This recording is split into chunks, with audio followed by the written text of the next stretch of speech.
Hello guys, welcome to my YouTube channel. कैसे हो आप सब? आज हम करने वाले हैं इंटरनेशनल इकोनॉमिक्स की मैराथन।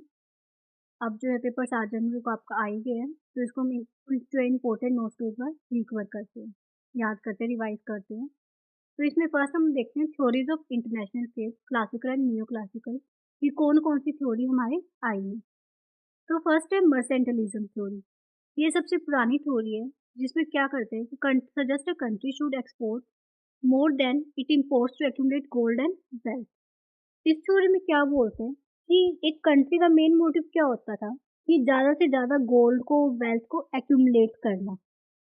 ठीक है, इसमें क्या था कि accumulate gold and wealth, zero sum game यहाँ पे होता था कि हम ज़्यादा से ज़्यादा क्या करते हैं, अपनी गोल्ड और वेल्थ को एक्यूमुलेट करते हैं, और जिस कंट्री के पास जितना ज़्यादा गोल्ड होगा, वेल्थ होगा, उतना वो पावरफुल होगा। सेकेंड थ्योरी आती है एब्सोल्यूट एडवांटेज थ्योरी। ये थ्योरी किसने दी थी? एडम स्मिथ ने। ठीक है, किसने दिया? ये एडम स्मिथ ने दिया 1776 में। A country should specialize in and export goods it can produce more efficiently than any other country। यानी एक कंट्री कौन से गुड को एक्सपोर्ट करेगी जो वो गुड बनाने में एफिशिएंट है। यानी अगर दूसरी कंट्री से एक कंट्री जो ज़्यादा अच्छे से गुड्स बना पा रही है, कम लागत में बना पा रही है, यानी कम कॉस्ट पे बना पा रही है, तो उसी गुड को क्या करेगी? एक्सपोर्ट करेगी। नेक्स्ट है कंपैरेटिव एडवांटेज। ये थ्योरी किसने दी है? डेविड रिकार्डो ने 1870 में। कंपैरेटिव एडवांटेज डेविड रिकार्डो ने 1817 में दी है। अब ये थ्योरी क्या बोलती है? Even if a country is better at producing everything, trade is beneficial if country specialise in goods where they are have the lowest opportunity cost. Comparative advantage में word याद रखना, किसके बेस पे जो ट्रेड होता है? अपॉर्चुनिटी कॉस्ट के base पे। अगर एक कंट्री दोनों गुड्स बनाने में एफिशिएंट है, देन ट्रेड कैसे पॉसिबल होगा? तो ट्रेड हम कैसे करेंगे? जिस प्रोडक्ट को बनाने में उसकी अपॉर्चुनिटी को सबसे कम आ रही है, उसके प्रोडक्ट को हम क्या करेंगे? एक्सपोर्ट करेंगे। आई होप आपको ये समझ में आएगी कंपैरेटिव एडवांटेज क्या है, कि लोवेस्ट अपॉर्चुनिटी कॉस्ट देख के हम जो है कंट्री क्या करेगी? एक्सपोर्ट करेगी। नेक्स्ट है हेक्स्टर रोलिन थ्योरी। इसको हम फैक्टर प्रोपोर्शन थ्योरी भी बोलते हैं, दूसरा नाम इसका याद रखना, फैक्टर प्रोपोर्शन थ्योरी। ट्रेड कैसे डिटरमाइन होता है? फैक्टर एंडोमेंट से, कि एक कंट्री सपोज उसके पास ज़्यादा लेबर है और दूसरे के पास ज़्यादा कैपिटल है, तो जिसके पास जो फैक्टर ज़्यादा होगा, सपोज इंडिया के पास लेबर ज़्यादा है, तो लेबर इंटेंसिव गुड्स को क्या करेंगे? एक्सपोर्ट करेंगे। एंड जो दूसरी कंट्री है, अगर उसके पास सपोज कैपिटल ज़्यादा है, तो कैपिटल इंटेंसिव गुड को एक्सपोर्ट करेंगे। तो यही हेक्स्टर रोलिन थ्योरी बोलती है ना। अब कुछ पैराडॉक्स होते हैं हमारे जो पेपर में इंपॉर्टेंट है, उनको देखते हैं। First Leontief paradox. ये किसने दिया था? वेस्ली लियोन्टिफ ने दिया था, और ये हेक्स्टर-रोलिन थ्योरी का ही क्या है? पैराडॉक्स है। अब हेक्स्टर-रोलिन थ्योरी क्या, लियोन्टिफ पैराडॉक्स क्या बोलते हैं? अब इसने क्या देखा है? फाउंड दैट यूएस क्या एक कैपिटल अबंडेंट कंट्री है, वो क्या एक्सपोर्ट कर रही है? लेबर इंटेंसिव गुड्स को। बट एचओ थ्योरी क्या बोलती है? हेक्स्टर-रोलिन, कि एक कंट्री जिसमें ज़्यादा अबंडेंट है, वो उस चीज़ को एक्सपोर्ट करेगी। अब यूएस अगर कैपिटल ज़्यादा गुड्स हैं, तो कैपिटल गुड्स को एक्सपोर्ट करना चाहिए। बट लियोन्टिफ क्या देखते हैं कि वहाँ ऐसा नहीं हो रहा है। तो ये यही बताते हैं कि वहाँ ऐसा क्यों नहीं हो रहा है, बिकॉज़ वो लेबर गुड्स को बनाने में भी एफिशिएंट है। बिकॉज़ ऑफ टेक्नोलॉजी वो लेबर इंटेंसिव गुड्स को भी अच्छे से बना पा रहे हैं और सस्ते में बना पा रहे हैं, इसलिए वहाँ वो लेबर इंटेंसिव गुड्स को भी एक्सपोर्ट कर रही है। नेक्स्ट है स्टोपर-सैमुअल्सन। स्टोपर-सैमुअल्सन थ्योरी क्या है? Increase in the price of good increases the real return to the factor used intensively in its production. अब ये क्या बोल रहा है? अगर हम प्राइस को बढ़ा देते हैं, जिसमें हमारा इंटेंसिवली है, यानी सपोज मेरे पास कैपिटल बहुत ज़्यादा है और मैं कैपिटल के प्राइसेस बढ़ा दूंगी, तो उससे मुझे रिटर्न भी ज़्यादा आएगा। ठीक है, नेक्स्ट है रिबिन्स्की थ्योरम। किसने दिया है? ये रिबिन्स्की ने। If the endowment of one factor increases, the output of the good using that factor intensively increases more than the proportionality। अब क्या है? मेरे पास लेबर ज़्यादा है, अगर मैं लेबर को और बढ़ा दूँ, तो लेबर से बनने वाले आउटपुट भी क्या हो जाएगा? बढ़ जाएगा। ये बोल रहे हैं रिबिन्स्की थ्योरम। और जो दूसरे फैक्टर लाइक कैपिटल, कैपिटल के मुकाबले कैपिटल में क्या हो जाएगी? कमी आ जाएगी। बिकॉज़ अब मेरे फैक्टर्स क्या हो रहे हैं, लेबर में ज़्यादा एफिशिएंट हो गए, उसकी प्रोडक्ट ज़्यादा बना रही है, ठीक है? तो यही है हमारी ग्रीन्स की थ्योरम। नेक्स्ट है फैक्टर प्राइस इक्वलाइज़ेशन, ये किसने दी है? सैमुअल्सन ने दी है। International trade leads to the equalization of factor prices, wages and interest across countries. Factor price equalisation का मतलब कि ये है कि बिटवीन द कंट्री जो फैक्टर प्राइस है वो क्या हो रहे हैं, इक्वल हो रहे हैं जब हम ट्रेड कर रहे हैं, ठीक है। अब जो इंडिया में जो वेजेस हैं वो भी बाहर के कंट्री के वेजेस से क्या हो जाएंगे, इक्वल हो जाएंगे अगर हम ट्रेड करते हैं तो यही बोलते हैं factor price equalisation theory. Next है ट्रेड पॉलिसी। अब कुछ terms like tariff and quotas उनको देखते हैं कि वो क्या होती है।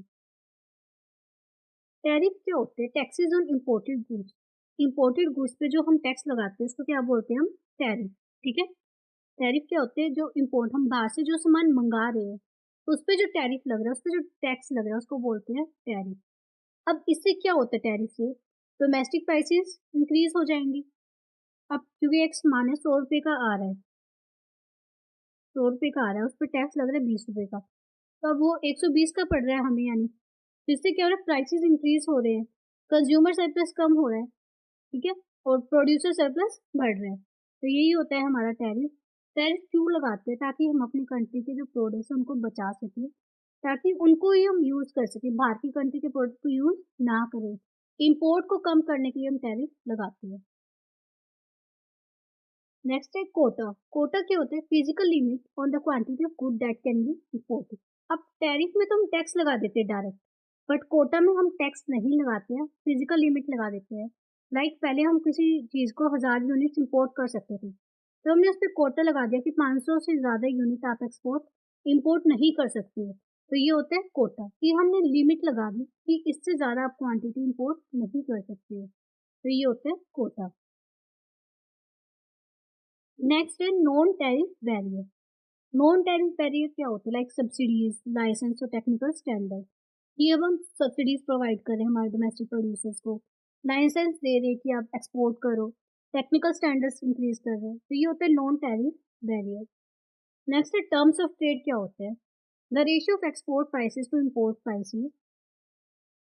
The ratio of export prices to import prices, वो क्या होता है हमारा? Terms of trade. मैं फिर से फॉर्मूला लिख देती हूँ ताकि आपको ये याद रहे। P of X, price of export upon price of M, मतलब इंपोर्ट इनटू में 100। ये क्या होता है हमारा? टर्म्स ऑफ ट्रेड, ठीक है। अब नेक्स्ट है balance of payment and exchange rate. Balance of payment क्या होता है? ये सिस्टमेटिक रिकॉर्ड होते हैं किसी भी कंट्री का, जिसमें वो दूसरी कंट्री के साथ जो भी ट्रांजैक्शन हो रही है उसको वो रिकॉर्ड करता है। तो दो तरीके के अकाउंट होते हैं हमारे, capital account and current account. Current account में हम विजिबल और इनविजिबल गुड्स को इंक्लूड करते हैं और सर्विसेज को इंक्लूड करते हैं और यूनिलेटरल ट्रांसफर्स को करते हैं। कैपिटल अकाउंट में FDI, portfolio investment, loans, asset liability से रिलेटेड आइटम्स को इंक्लूड करते हैं। नेक्स्ट है एक्सचेंज रेट डिजाइन। तो हमारे पास कितने होते हैं? 3 तरीके के होते हैं, fix, flexible and manage. Fix exchange rate को गवर्नमेंट कंट्रोल करती है। फ्लेक्सिबल में मार्केट डिमांड और सप्लाई के अकॉर्डिंग जो है एक्सचेंज रेट डिसाइड होता है, गवर्नमेंट का कोई भी रोल नहीं होता है। एंड मैनेज फ्लोटिंग में दोनों होते हैं। मार्केट भी डिटरमाइन करती है बट सेंट्रल बैंक भी इंटरवीन करती है अगर उसको लगता है कि नेसेसरी है, एक्सचेंज रेट को मैनेज करना ज़रूरी है, तो कहीं ना कहीं गवर्नमेंट भी बीच में आती है, वो उसको डिसाइड करती है। तो यही है हमारे 3 design, fix, flexible and manage. India में currently manage floating exchange rate system चलता है। नेक्स्ट है मार्शल लर्नर कंडीशन।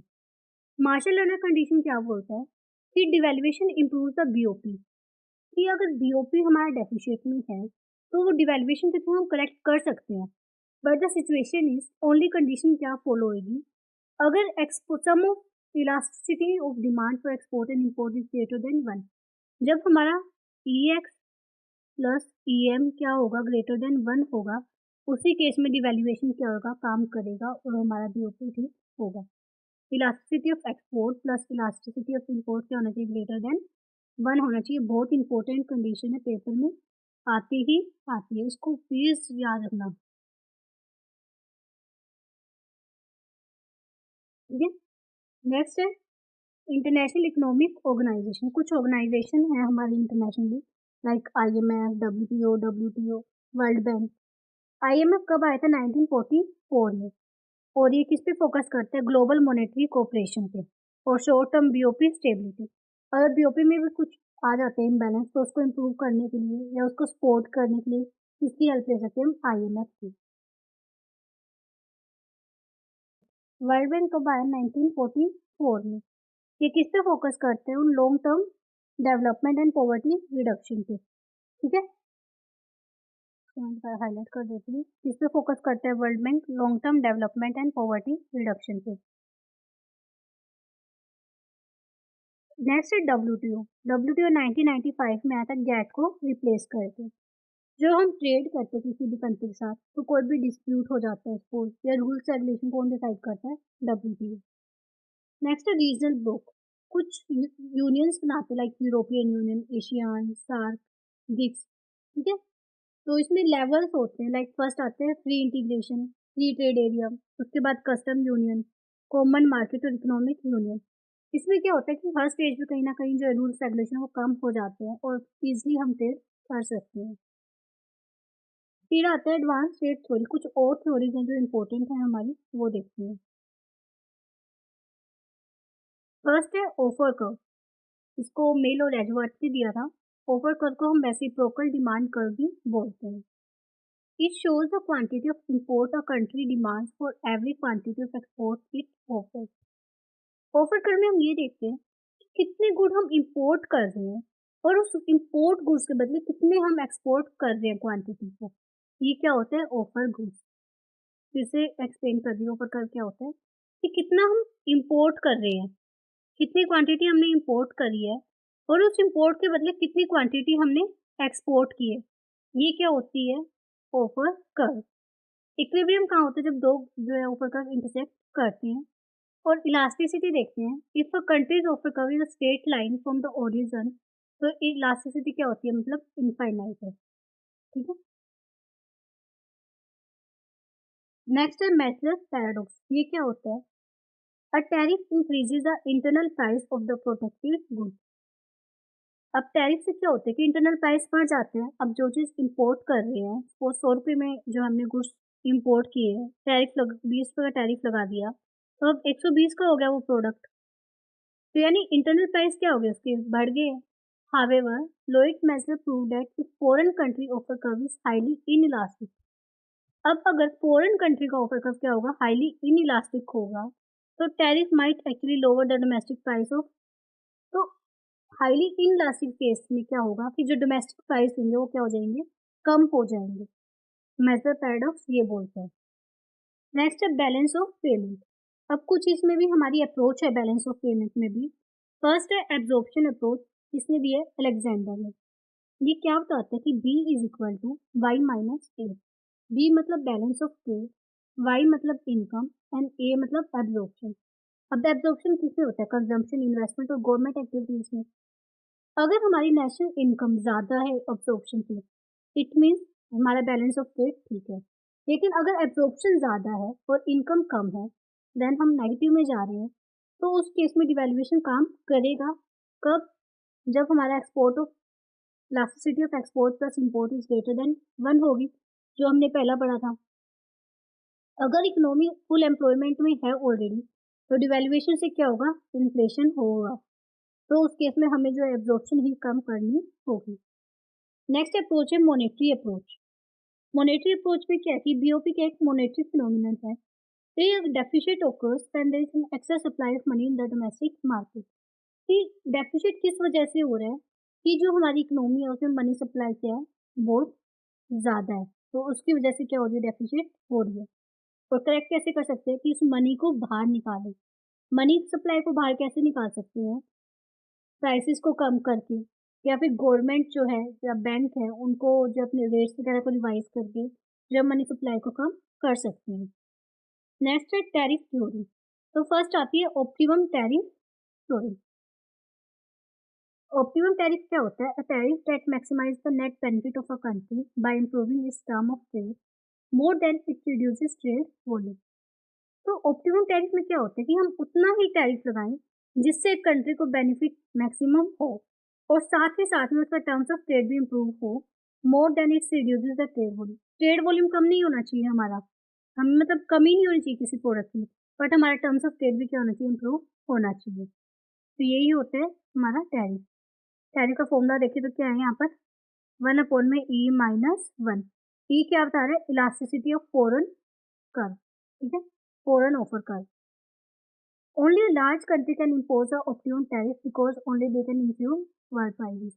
अगर लार्ज कंट्री क्या कर सकती है, वर्ल्ड प्राइसेस को कहीं ना कहीं इम्पैक्ट कर सकती है, तो इसलिए वही क्या कर सकती है, इसको चेंज कर सकती है। नेक्स्ट है effective rate of production, ERP. अब नॉमिनल टैरिफ क्या होता है, which only looks at the final good. Nominal tariff final goods पे देखते हैं, बट ईआरपी हम क्या देखते हैं, इनपुट्स पे, जो रॉ मेटेरियल यूज कर रहे हैं उस पर भी हम देखते हैं। So if the tariff on the final good is higher than the tariff on its raw material, तो ERP क्या होगा, हाइयर होगा देन द नॉमिनल रेट। यानी अगर फाइनल गुड पे टैरिफ ज़्यादा है इंस्टेड ऑफ रॉ मेटेरियल पे, तो ERP ऑटोमेटिकली क्या हो जाएगा, हाइयर हो जाएगा देन द नॉमिनल रेट। अब आते हैं economic integration, the Vinerian theory. Jacob Viner ने दी थी। कस्टम यूनियन के दो इफेक्ट होते हैं, ट्रेड क्रिएशन और ट्रेड डाइवर्जन। ट्रेड क्रिएशन अब क्रिएट हो रहे थे तो पॉजिटिव इफेक्ट है कहीं ना कहीं कि कस्टम यूनियन से क्या हो रहा है, हमारा ट्रेड बढ़ रहा है।